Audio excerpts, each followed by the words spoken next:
L'armée israélienne amplifie ses bombardements dans la bande de Gaza. 15 523 Palestiniens ont été tués depuis le début du conflit.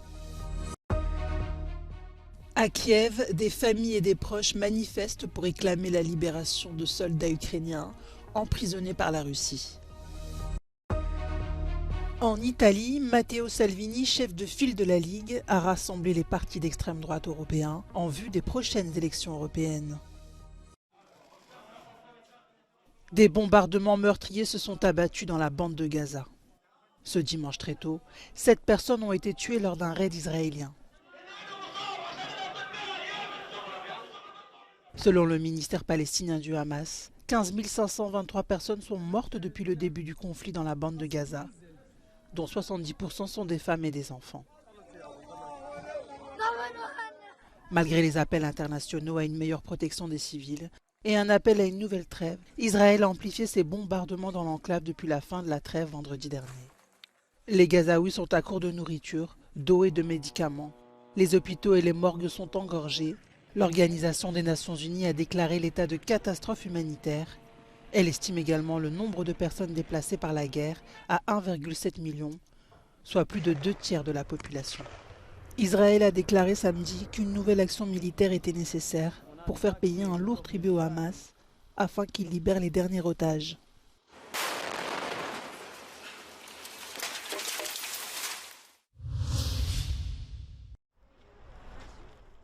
Des familles et des proches de soldats ukrainiens emprisonnés par la Russie sont descendus dans les rues de Kiev ce dimanche.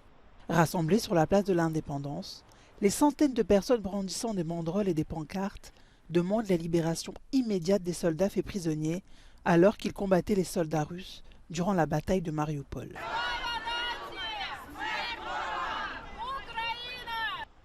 C'est l'association Azovstal Families, du nom de cette usine métallurgique où les combattants ukrainiens s'étaient réfugiés durant des semaines, qui a organisé la manifestation. Les combattants ont dû ensuite quitter sur ordre du gouvernement ukrainien l'usine. C'est là qu'ils ont été capturés par les troupes russes. Depuis mai dernier, Mariupol est tombée aux mains des Russes. Assiégée, la ville est un champ de ruines. Volodymyr Zelensky a déclaré que les échanges de prisonniers avec la Russie avaient ralenti au cours des derniers mois.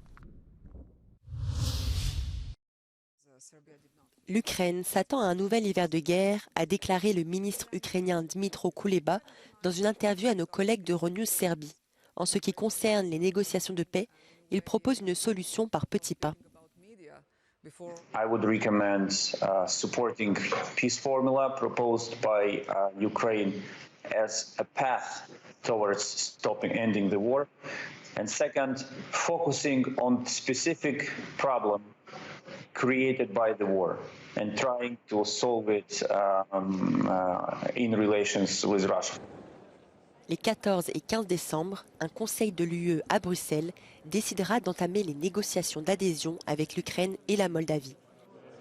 We both, Ukraine and Serbia, belong with Europe. We are both European nations. We have our national interests, but we are all Europeans. So it's about strategy. It's about expanding European rules, European principles, European way of life to its historical space. L'Ukraine espère rejoindre l'Union européenne en même temps que les autres pays candidats des Balkans occidentaux. We urge the European Union not to repeat the mistake by protracting accession process for all countries, not only for Ukraine, but also for all countries, candidate countries, including, of course, Western Balkans. It will be fair to say that it was Ukraine who took the European Union out of its enlargement coma. And if we look back at 2 years ago, there was no serious discussion inside of the European Union about enlargement. And accession talks with Western Balkans were put on hold. Are these weapons delivered to Ukraine in a pace that you... Толком ничего не понятно, но понятно, что En Russie, de nouvelles poursuites à l'encontre d'Alexeï Navalny. Cette figure emblématique de l'opposition purge actuellement une peine de 19 ans de prison dans les geôles russes. Son état de santé inquiète. On le voit sur ces images très amaigries. Ses avocats dénoncent des conditions de détention difficiles. Enfermé depuis 2021 et condamné en août dernier pour extrémisme, ces nouvelles poursuites ordonnées par Moscou pourraient rallonger sa peine de 3 ans de prison supplémentaires.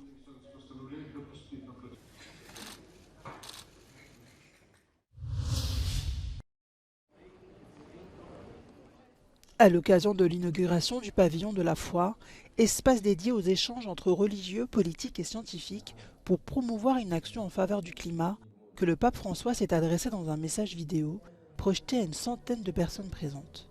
Pour le souverain pontife, le drame climatique est aussi un drame religieux.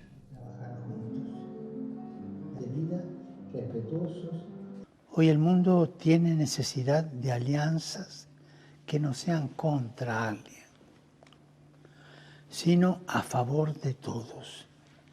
Y es urgente que las religiones, sin caer en la trampa del sincretismo, den el buen ejemplo, trabajando juntas no por los propios intereses o los de una parte, sino por los intereses de nuestro mundo. Lors de cette COP28, des défenseurs des droits humains et de l'environnement ont protesté. Des activistes se disent très préoccupés. Selon eux, ils pourraient faire l'objet de surveillance et d'arrestations dans les pétromonarchies.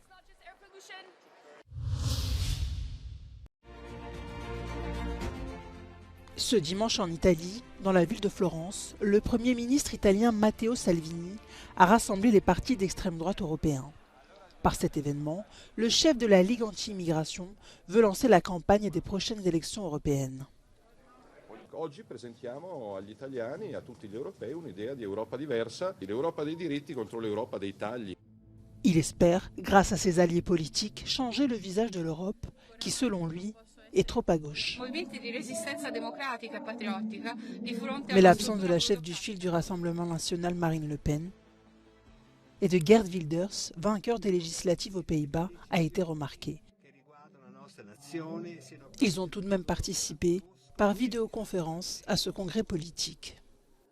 En opposition à ce rassemblement des extrêmes droites, dans la capitale toscane, des manifestants pro-Europe ont porté une méga bannière de 28 mètres de long, composée de dizaines de drapeaux européens.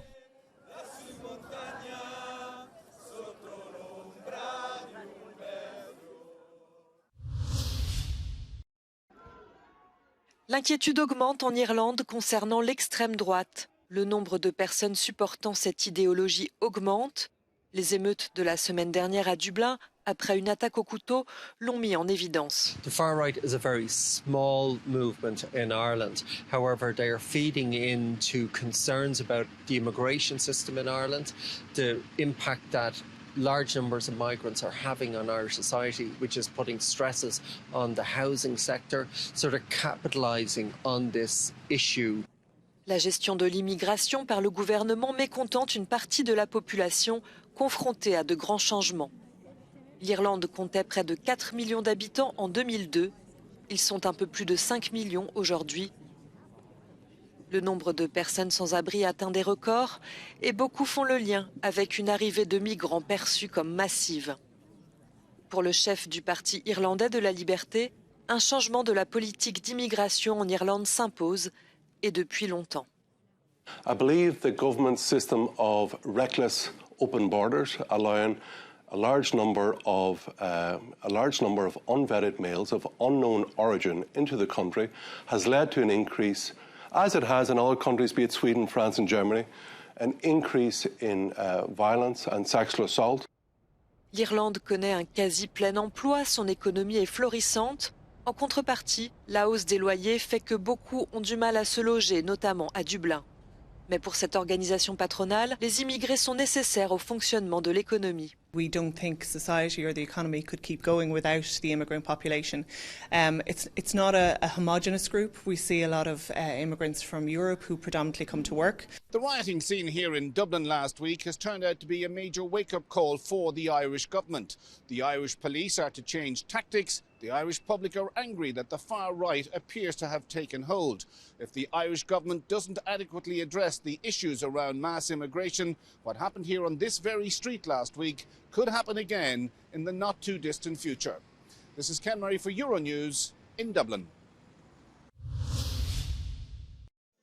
En République tchèque, plus de 10 000 spectateurs ont assisté à la reconstitution de l'historique bataille d'Austerlitz. C'est ici qu'en 1805, l'armée de 60 000 hommes de Napoléon a brillamment vaincu les troupes du tsar Alexandre Ier de Russie et de l'empereur François d'Autriche. La participation de ces passionnés d'histoire a été record. Letos je tady 1200 vojáků, kteří mají 25 kanónů a 60 koní, jsou z 15 zemí světa. Ce succès est en partie dû à la sortie du film de Ridley Scott, Napoléon, qui a fait grand bruit. Les historiens locaux sont d'avis mitigés. Jakob Samek est l'un d'eux. Il vient de publier un livre sur Napoléon Bonaparte. On to vlastně postavil na legendě, kterou Napoleon vtělil do svého propagandistického bilténu těsně po bitvě. Ta legenda mluví o tom, že svými děly rozstřílel let zamrzlých rybníků pod nohama ruské armády a zahynuli tam tisíce nepřátel. Mark Schneider revêt le costume de Napoléon à Austerlitz depuis 2005. L'acteur américain reste perplexe. It's an overwhelming film with lots of extras, lots of drama, but unfortunately it's not very accurate to the period. Au cœur des critiques, le transfert de la bataille d'Austerlitz d'une région plate parcourue de vignes aux montagnes. La représentation du camp ne serait pas non plus fidèle à l'époque. Enfin, la noyade de milliers d'ennemis dans des étangs gelés ne correspondrait pas aux faits historiques.